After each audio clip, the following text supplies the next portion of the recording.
vamos passar para um projeto que é fundamental trazer aqui hoje. O Jorge Lima é o nosso próximo convidado e ele vai nos apresentar o PopCare, que é um projeto de investigação que junta os 4 centros de referência e 3 organizações de apoio a doentes, nomeadamente a Acreditar, que já aqui falamos, a FROC e a Evita. Está aqui a nossa Tamara, que também a representar a Evita.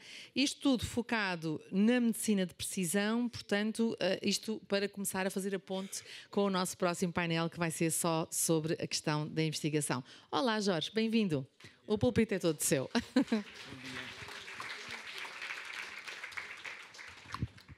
Bom dia a todos e obrigado primeiro pelo convite para estar aqui e por ver uma sala tão cheia, que é sempre muito recompensador fazer uma apresentação para tanta gente.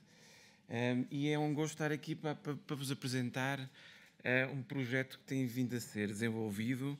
Teve um início, na verdade, aqui há uns tempos atrás, mas agora está a ser mais concretizado e mais alargado, mais abrangente, relativamente às pessoas e às entidades que estão envolvidas. Eu não sei se já estão os slides aqui. Tem que ser por aí. Aqui? Está bem, ok, está bem. Pois.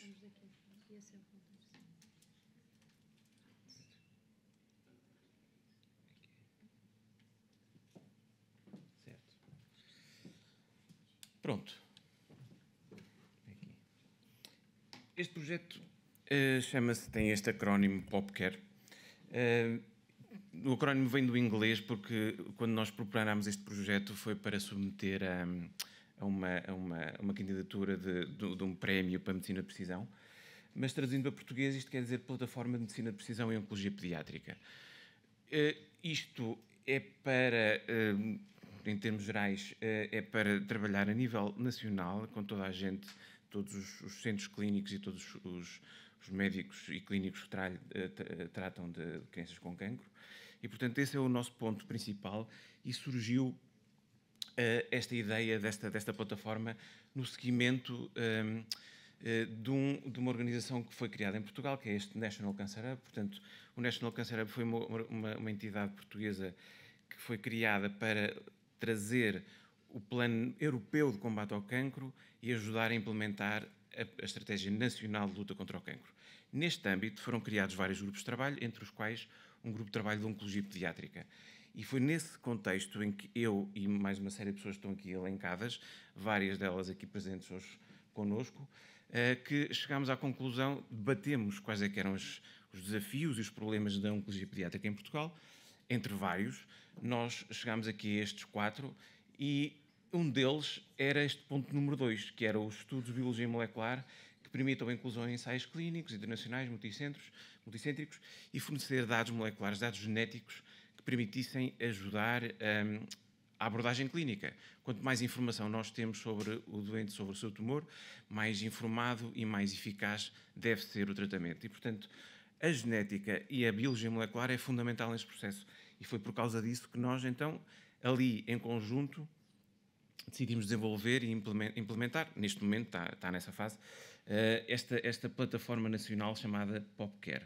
Aqui neste esquema estão todos os intervenientes. Estão ali, começando da esquerda para a direita, I3S e Patimup, que é a minha instituição, as minhas instituições, que é do ponto de vista genético. Eu sou biólogo, portanto, o meu trabalho é a biologia, é a genética, e, portanto, foi daí que começou.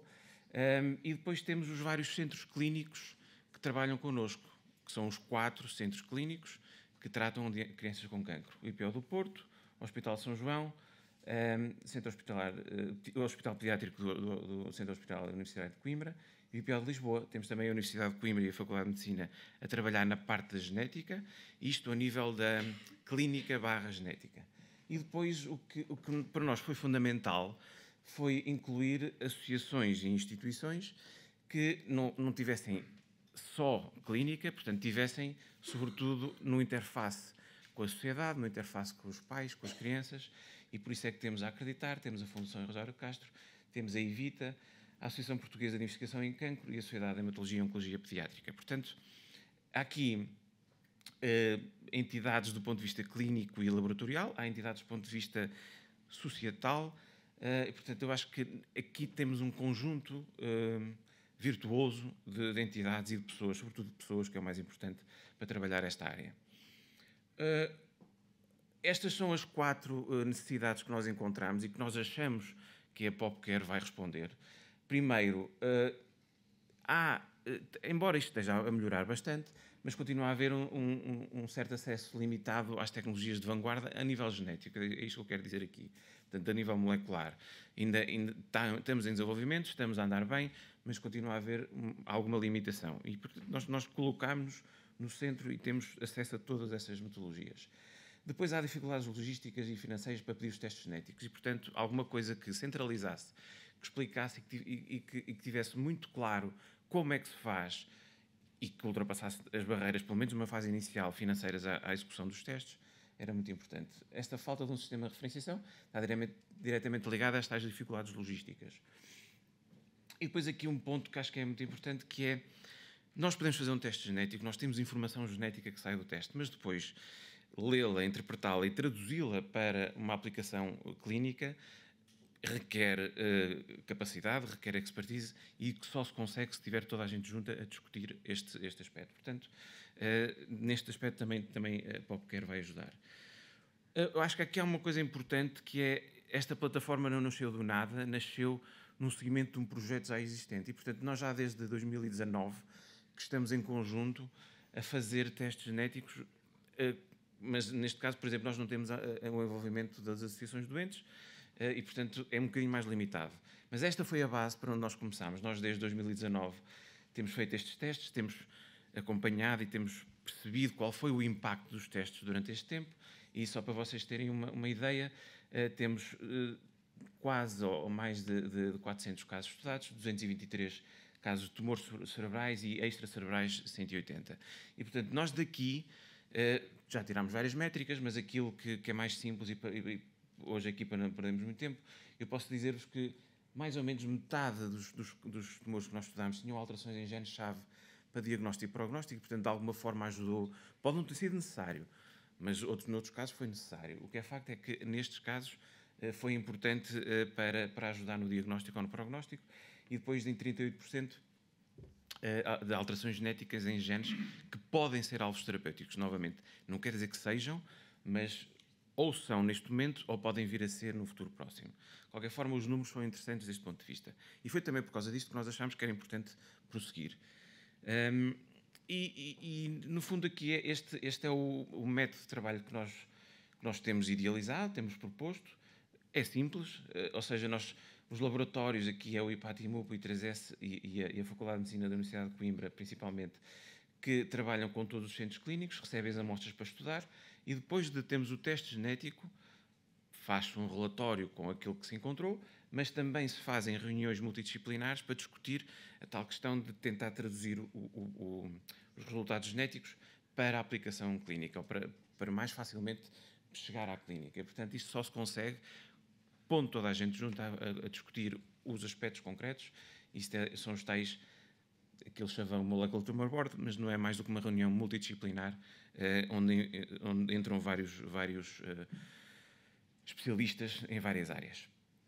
Depois, em paralelo e diretamente ligado, temos as sociedades médicas, as associações de doentes, as associações de investigação, que eu já vos referi, que vão ser fundamentais para traduzir levar este conhecimento para termos mais literacia em saúde, para termos mais envolvimento das pessoas, para termos um alargar e conseguimos chegar a redes de especialistas europeias, que é muito importante na oncologia pediátrica, porque são tumores raros, portanto nós temos que nos juntar. E depois temos aqui este aspecto fundamental, que é levar aquilo que nós temos lá fora, com comunicação e com difusão. Aqui eu vou elencar aqui os vários objetivos que estão previstos na plataforma. O objetivo principal, o primeiro, é assegurar que todos os doentes e clínicos tenham acesso aos mesmos testes moleculares, porque, apesar de já haver alguns centros que têm estes testes, não são feitos da mesma forma para todas as situações e nos mesmos contextos. E nós achamos que isto deve ser chegado a um consenso para fazer no mesmo momento e que toda a gente, independentemente de ser tratada em Porto, Lisboa ou Coimbra, tenha acesso à mesma coisa. E, portanto, temos a idade pediátrica, naturalmente, e qualquer diagnóstico inicial, uma neoplasia sólida ou líquida, no momento, ou previamente diagnosticada, se tiverem em doença avançada ou progressiva, temos que ter disponibilidade de material, naturalmente, e temos que ter um consentimento assinado. Portanto, estes são os critérios que nós temos para a entrada, mas aqui percebe-se que é qualquer caso que seja diagnosticado. Aqui, no ponto, o objetivo número 2 era facilitar um processo simplificado e eficiente. Portanto, é simplificar as coisas de maneira a ser fácil chegar e pedir estes testes. Portanto, se nós criamos uma estrutura de trabalho em que se percebe e é fácil de perceber o encaminhamento das amostras e depois o que é que vai acontecer à frente aos testes que são produzidos, simplifica as coisas e, portanto, criamos esta estrutura com um processo definido para a circulação das amostras e depois dos resultados. E estes estudos moleculares vão ser os mais abrangentes possíveis. Não quer dizer que nós façamos tudo em todos os casos, porque também não faz sentido, mas faz sentido começar, tendo em conta que nós estamos a tratar e a considerar tumores raros, muito diversos, e portanto, que muitos deles podem ter alterações genéticas muito diversas, temos que começar de uma forma abrangente. E, portanto, por isso é que nos propomos a fazer estes perfis genómicos alargados. E, portanto, aqui estão todos os genes que têm relevância clínica. E depois, aqui estão mais uns palavrões, tem uma série de assinaturas moleculares, mas o ponto aqui é que são coisas moleculares genéticas que têm importância clínica. Portanto, perfis genómicos alargados e sempre que... E depois isto pode ser num processo sequencial. Nós começamos com uma coisa mais abrangente, mas podemos ir ainda mais além e depois é estudado caso a caso. O ponto aqui fundamental é que tudo aquilo que é relevante do ponto de vista genético / molecular, nós conseguimos fazer. Depois, esta tal criação deste Molecular Tumor Board, estas reuniões multidisciplinares, para discutir a biologia molecular, não só, mas é sobretudo centrado neste aspecto. E este é um ponto muito importante porque, apesar de nós neste momento já fazemos isto de forma esporádica e não tão estruturada. E, portanto, aqui está prevista estruturar mais estas reuniões. Este ponto de vista, estas reuniões devem ser coordenadas, deve haver uma coordenação para gerir e para marcar, organizar estas reuniões e tem que ter intervenientes dos vários... tem que ser pessoas dos vários centros de oncologia pediátrica. As reuniões devem reunir representantes também de todos os centros, quer da clínica, quer da biologia, quer da genética, e deve estar naturalmente aberta a qualquer profissional de saúde que seja relevante para a discussão do caso em concreto.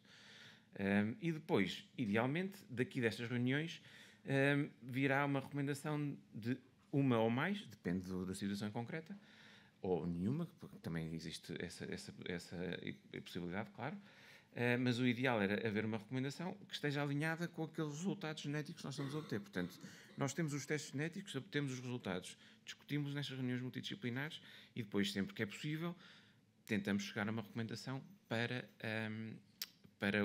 uma terapia baseada naquele resultado molecular que estamos a encontrar. O objetivo número 4 é o objetivo de chegar ao máximo número de pessoas possível e, portanto, é promover o envolvimento dos doentes, das suas famílias, da comunidade e a colaboração entre organizações médicas, científicas não governamentais envolvidas em oncologia pediátrica. Aqui eu citei alguns pontos para algumas das entidades. A Sociedade de Hematologia e Oncologia Pediátrica e a Associação Portuguesa de Investigação em Cancro vão facilitar as interações com outras congêneres ou com outras entidades que também estejam envolvidas ao mesmo nível nestas áreas, e isto já está a acontecer, eu vou-vos mostrar a seguir. Depois, a Acreditar, a FOC, a Evita, vão ter um papel que é absolutamente fundamental, que é em chamar as pessoas, os doentes, as famílias, explicar cada vez mais e desfazer qualquer dúvida em conjunto connosco sobre aquilo que nós estamos a fazer, promover a informação que vem daqui, não só a informação que está na base da criação da plataforma, mas também a informação que vai ser criada. Nós vamos produzir informação e, portanto, é importante que esta informação que nós produzimos seja útil depois daqui para a frente. E temos previsto fazer workshops e fazer seminários também centrados naquilo que estamos a fazer. Depois, o que é que já está a acontecer? Portanto, nós quando criámos a plataforma, concorremos a este prémio, portanto, nós ganhámos este prémio, a nossa equipa, estes Precision Oncology Patient Innovation Awards, portanto, um prémio que premia iniciativas na área da medicina de precisão, foi em setembro do ano passado. Já temos previsto levar a apresentação também da PopCare à conferência do Childhood Cancer International em Milão, em maio deste ano. Já submetemos o abstract, portanto, o resumo da plataforma, e já ontem tive o e-mail a dizer que já foi aceito. Vamos apresentar no Congresso da ASPIC, portanto, estamos nesta fase da divulgação e de estar presentes nestes eventos todos.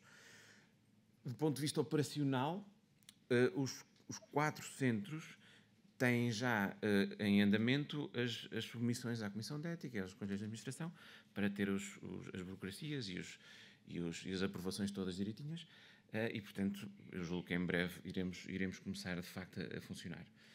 Qual é que é o impacto que nós devemos ter?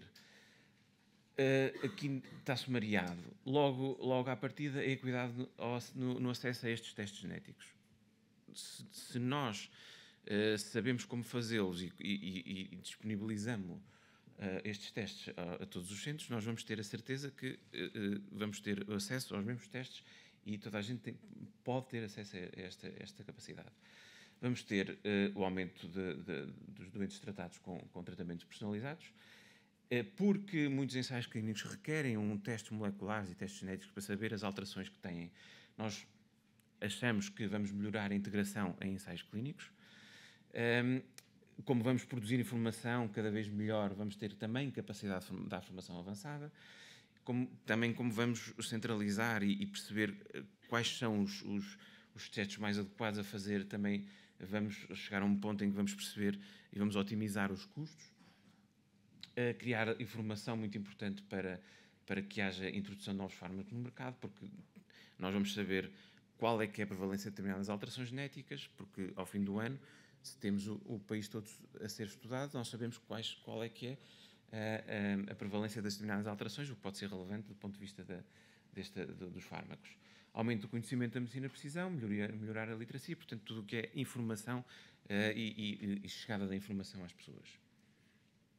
Isto é o impacto. Depois, isto é o mais importante, que é a equipa que está a tratar deste projeto. Então, aqui as pessoas todas envolvidas, desde as pessoas das associações às pessoas dos centros clínicos, e, portanto, este é o meu último slide e muito obrigado pela atenção.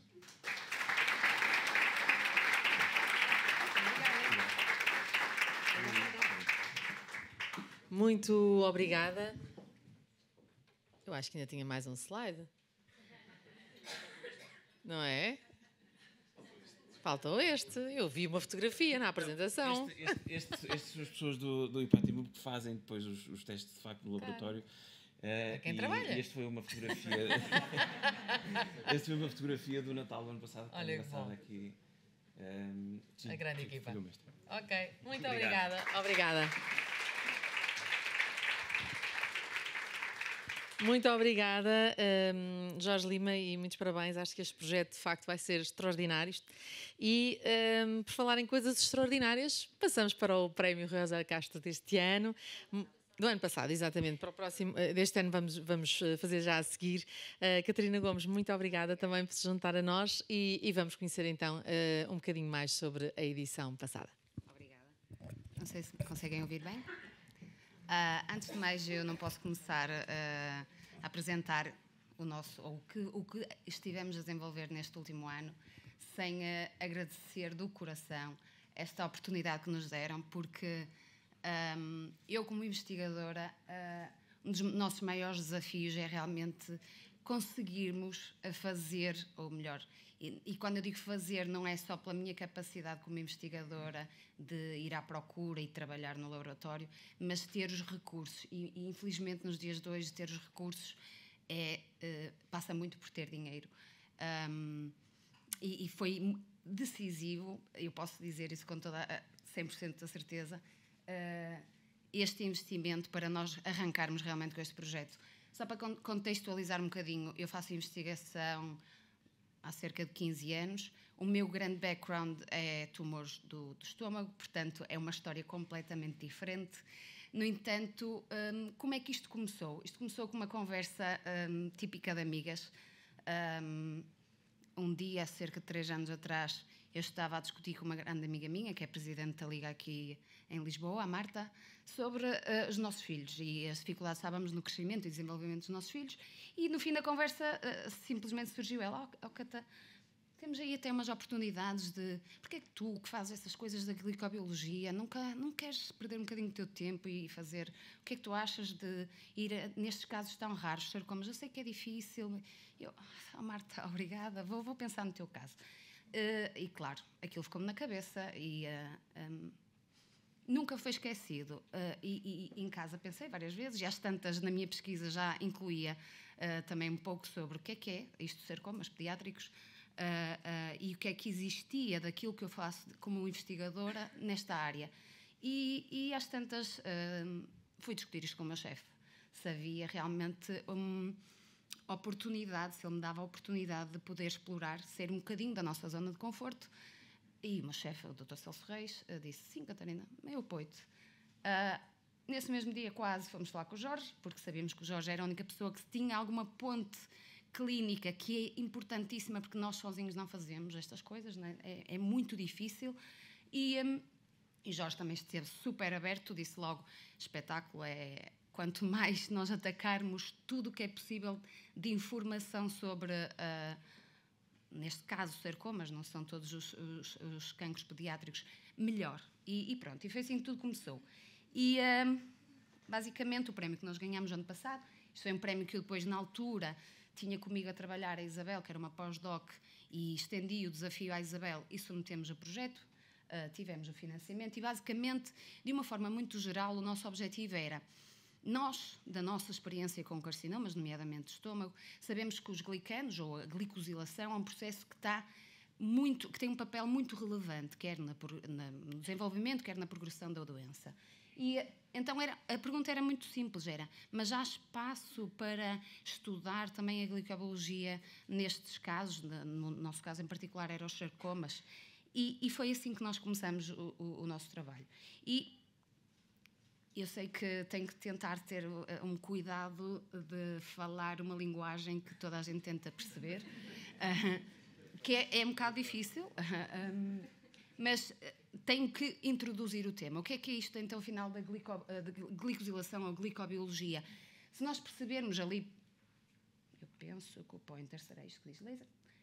Isto aqui é uma célula numa resolução, microscópia de alta resolução, em que vocês podem ver que há aqui uma densa camada de algo que une as células e que comunica entre as células e não só. E isto é o que nós chamamos de glicocálix. E o que é o glicocálix? Nós muitas vezes o que vemos nas revistas e que nós próprios usamos nas nossas apresentações, fazemos estes cartoons muito giros em que basicamente isto é a membrana da célula que está coberta com muitas moléculas, proteínas, lípidos.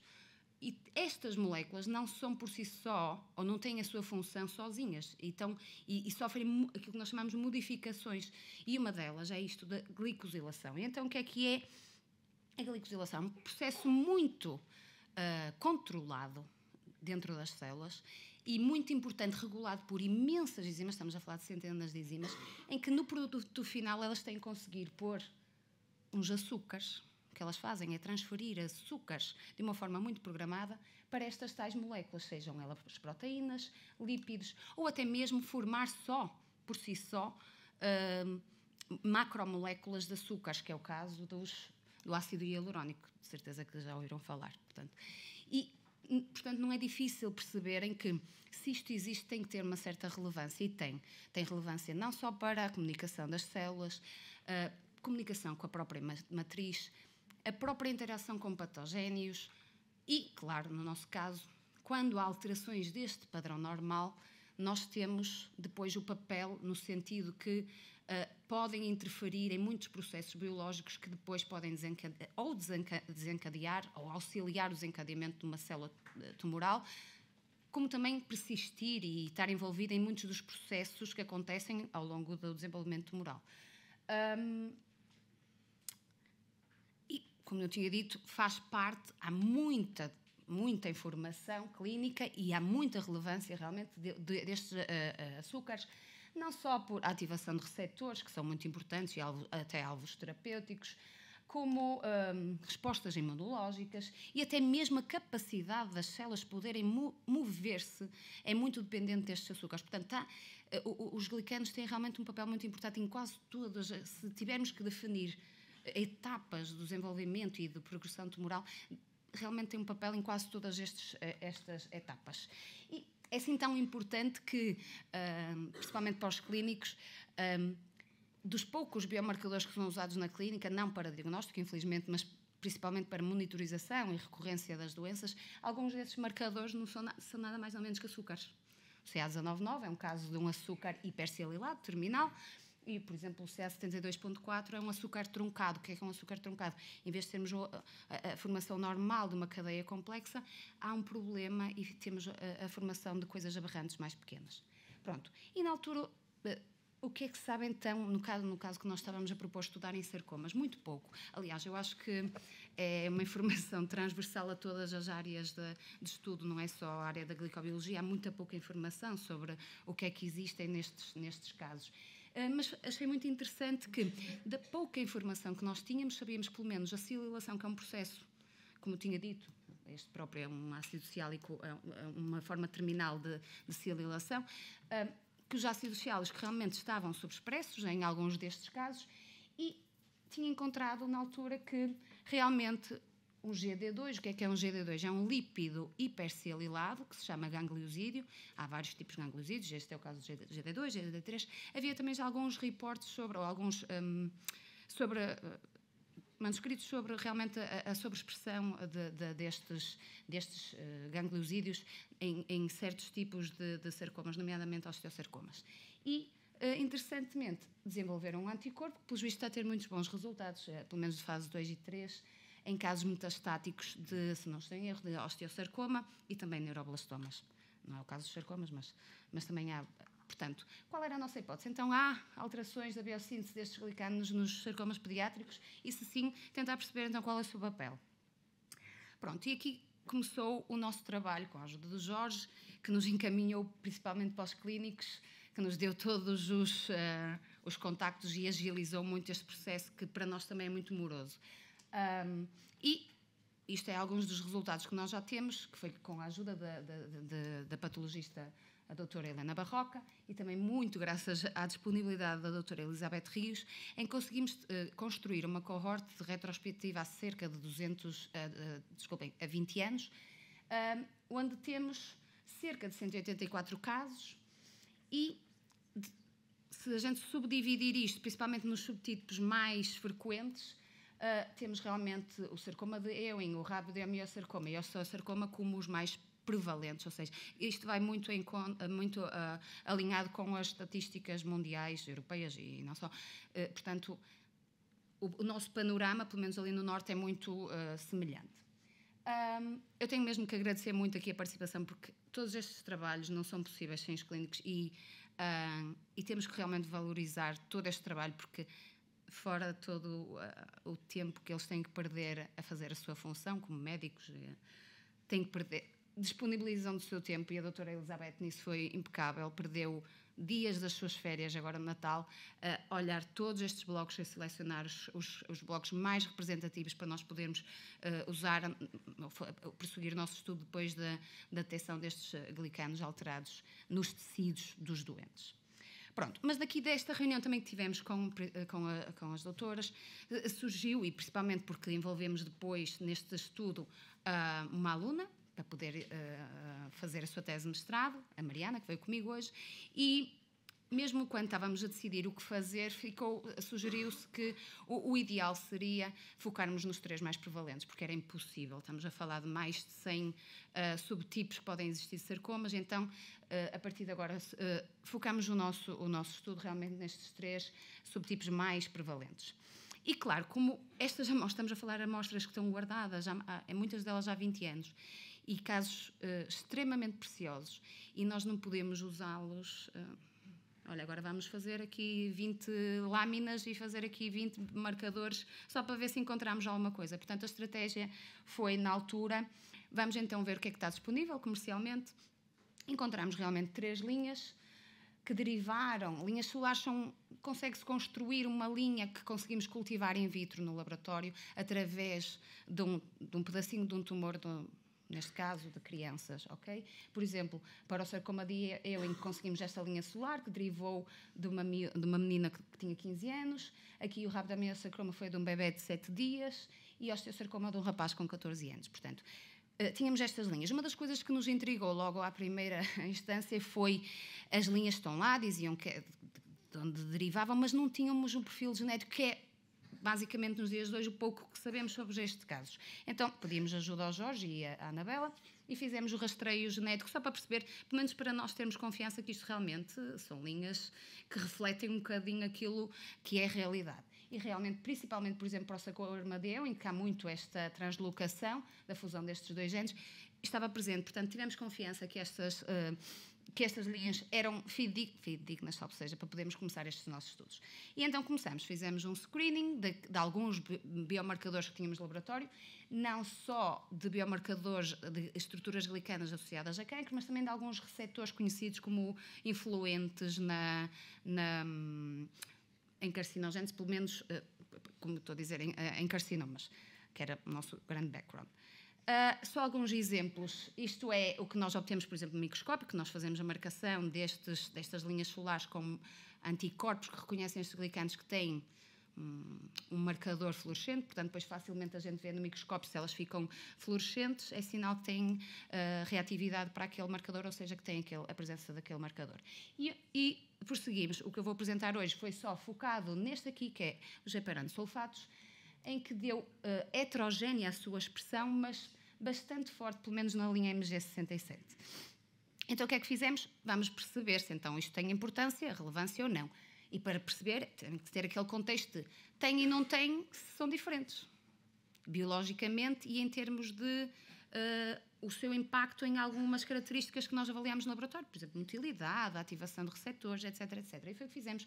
Agora está muito na moda, vocês não devem conhecer, mas uma forma de nós fazermos edição de genoma, ou seja, de promovermos aquilo que chamamos de knockout, ou o silenciamento do gene por CRISPR. Fizemos por CRISPR, selecionamos diferentes clones com alterações genéticas diferentes, mas sabendo que, mesmo sendo diferentes, que é o ideal, que é para termos a certeza que o que vamos observar vem realmente da falha daquele gene, ou da expressão daquele gene, e não da edição que nós provocamos. Portanto, são edições diferentes. Se derem o mesmo fenótipo, porque é a falha do gene e não algo que adveio da mutação.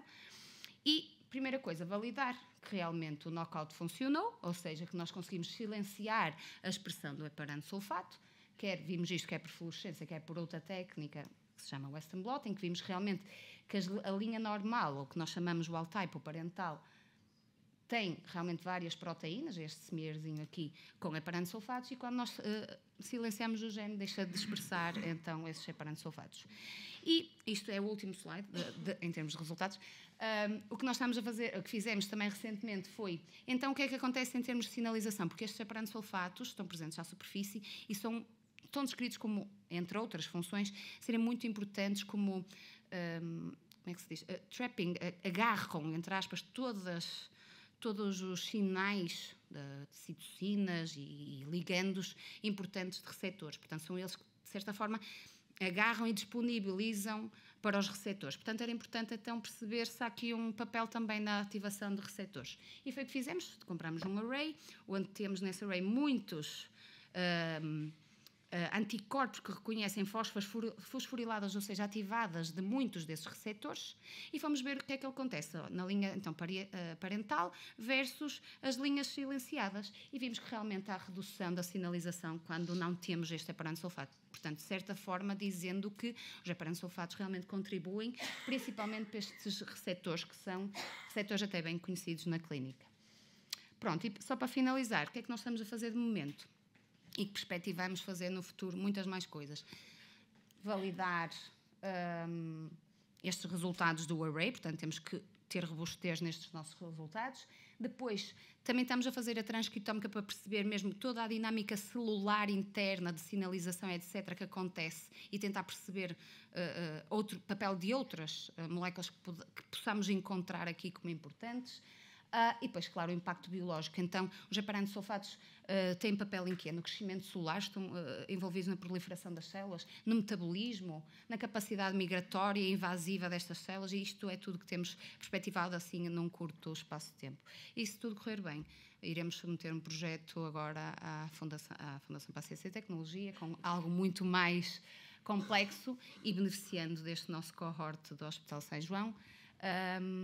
E pronto, e era isto que eu tinha para apresentar. Claro, como já disse, agradecer imenso a oportunidade à Fundação, ao meu grupo, em especial à Isabel e à Mariana, que estão muito envolvidas, a Mariana em termos de laboratório e a Isabel que me ajudou muito a iniciar este projeto. Claro, os clínicos, e obrigado por vocês nos ouvirem. Obrigada.